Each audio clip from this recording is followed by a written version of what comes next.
You probably didn't expect that you'd be hearing about the Dred Scott decision this week in the news, but you need to because the GOP, which is getting ready, if Donald Trump wins, to take us back to those times in American history, are doing sort of an ode to those times by citing Dred Scott, among other legal cases, as an argument for why Kamala Harris isn't legally allowed to be on the ballot.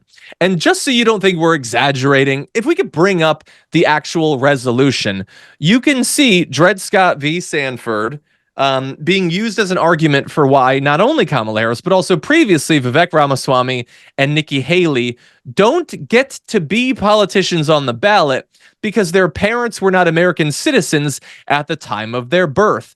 And you might have a couple of questions at this point. You probably do. One, hey, I remember that Dred Scott was really bad. What does it have to do with this? Well, it was really bad. Basically, the U.S. Supreme Court stated that enslaved people were not citizens of the U.S. and therefore could not expect any protection from the federal government or the courts. Basically, it was the SCOTUS precedent for just you can do whatever the hell you want to these people, even maybe 150 years later. But their argument in this is the National Federation of Republican Assemblies that's doing this challenge, is that you have to be a natural born citizen, okay? And I know that like legally that just means you have to be born in America, but we're going to say that your parents also had to be born in America. What? And you might say, well, why is that? And then they don't want to have to say, because we'd really like it if that's the way that it worked. It isn't. And by the way, this is my favorite part of the story. If that was the way that it worked, you know who would have been ineligible to hold office? Little known historical figures like George Washington, John Adams, Thomas Jefferson, James Madison. I wish him well. 100% wish him well, late, great John Adams. But anyway, they are literally citing one of the most reprehensible Supreme Court decisions in the history of our nation so that they can take out all of the non-white candidates that they hate. What do you think? This is so freaking wild. This is so racist. This is insane. And also it is a way to take away birthright citizenship.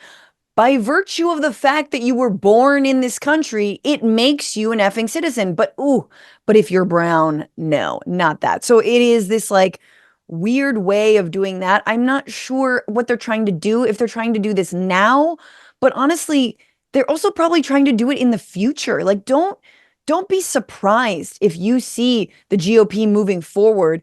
Should they win this election? Absolutely. And should they lose this election, attempting to roll back birthright citizenship and political rights based on things like Dred Scott, or, and all this, you already have Stephen Miller, who is trying to fight any kind of civil rights progress, and any kind of, this is kind of under the radar, but any Biden program that helped out Black Americans, supposedly over white Americans.